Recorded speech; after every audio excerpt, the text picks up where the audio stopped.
देखिए जी, क्या है, हमारी कोई फाइनेंशियल ओरिएंटेड डिमांड तो हमारी थी नहीं।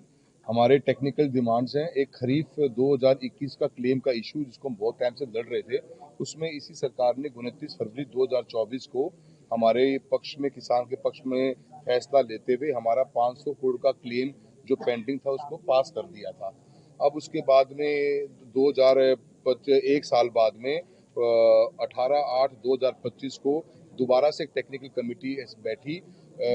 बीमा कंपनी ने शिकायत दर्ज कराई भारत सरकार को, उसके ऊपर कमेटी बिठा के फैसला लेके हमारा 2024 के फैसले को निरस्त कर दिया। उससे किसानों को डायरेक्ट 500 करोड़ रुपए का लॉस हुआ है। हम इस मुद्दे को लेकर ही ट्रैक्टर मार्च करके आना चाहते थे और इसी मुद्दे के लिए हम आए हैं। जिला प्रशासन ने हमें रोका और हमारी व्यवस्था कराई। मैं धन्यवाद देना चाहता हूँ कि ये बड़ी हेल्दी डिस्कशन हुई है और बड़ी डिटेल डिस्कशन हुई है और हमने अच्छा टाइम स्पेंड किया और हमने सभी बातों पे तथ्य बात करी है। और मंत्री महोदय की इंटरवेंशन के बाद में डिपार्टमेंट ने ये माना है कि दोबारा से हम स्टैक बिठाने की बात करेंगे और जो हमारे पटवार में जो हमारे को 500 करोड़ का क्लेम जो वंचित रह गया था उसको स्टेप बाय स्टेप आइडेंटिफाई करके उसको चेक करेंगे और उसके बाद में हमारे एक रास्ता खुल गया है।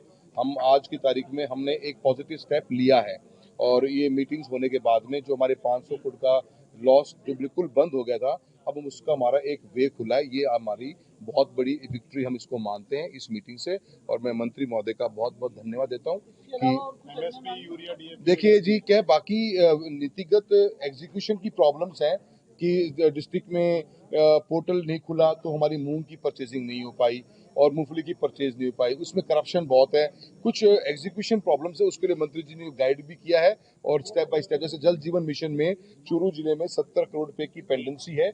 डेविएशन आ गया बजट के अनुसार। बजट हमारा करीब 400 करोड़ रुपए का था, 70 करोड़ कम पड़ गए।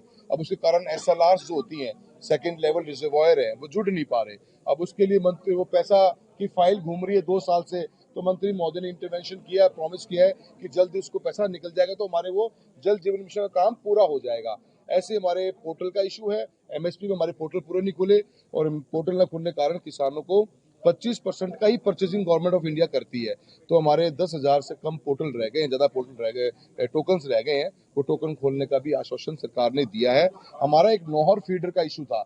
नौहर फीडर के अंदर 120 करोड़ रुपए की डीपीआर बननी थी state government of Haryana Rajasthan की पार्टनरशिप में, जो भारत सरकार फंडिंग कर रहा है। अब उसको प्रोजेक्ट को एग्जीक्यूट हुए 2 साल हो गए, वो डीपीआर ही बन के तैयार नहीं हो रही। तो एग्जीक्यूशन के प्रॉब्लम्स को लेकर ही हम आए हैं। हम कोई फाइनेंशियली, हाँ, एक हमारी फाइनेंशियल डिमांड जरूर है कि जो भी मुख्यमंत्री की खुद की घोषणा है, चूरू के अंदर एक एलिवेटेड रोड बनाने का प्रोग्राम था, उसके अंदर कॉन्ट्रैक्टर ने काम चालू कर दिया है, उसको हम रुकाना चाहते हैं और एलिवेटेड रोड जो सीएम महोदय की खुद की प्रॉमिस किया हुआ है चूरू के अंदर, वो हमारा 70-80 करोड़ रुपए का एक सैंक्शन आ जाए तो डिस्ट्रिक्ट के अंदर एक अच्छी रोड बन जाए। अदरवाइज वो रोड पुल नीचे उतर रहा है, 50 मीटर बाद पुराना पुल दोबारा चालू हो रहा है, वो हमारे लोगों की लाइफ की न्यूसेंस बन जाएगी। इसके लिए हमने एक जरूर डिमांड करी है, वो भी सरकार की घोषणा है। तो कुल मिला के हम मंत्री महोदय का धन्यवाद करते हैं और हम ये मानते हैं कि बड़ी हेल्दी एक मीटिंग हमारी हुई है और सरकार को जो डिस्ट्रिक्ट लेवल के ऊपर ऐसी प्रॉब्लम्स कहीं आती हैं उसके लिए बार बार कोशिश करके ऐसी मीटिंग्स बुलानी चाहिए। हमारे सभी सीनियर लीडर्स, आदरणीय बुडानिया जी, हमारे मनोज मेघवाल सुजानगढ़ के एमएलए साहब, पूसाराम गोदारा जी, रफीक मंडेलिया जी हमारे चूरू से आए हैं और कृष्णा पुनिया जी, सभी लोगों ने हमारे जिला अध्यक्ष महोदय के सब साथ आए हैं और हमने किसान के हमारे 21 किसानों के संगठन की टीम भी साथ आई है। हमने बड़ी उम्मीद के साथ हम आए थे और हम नाउम्मीद नहीं हुए हैं।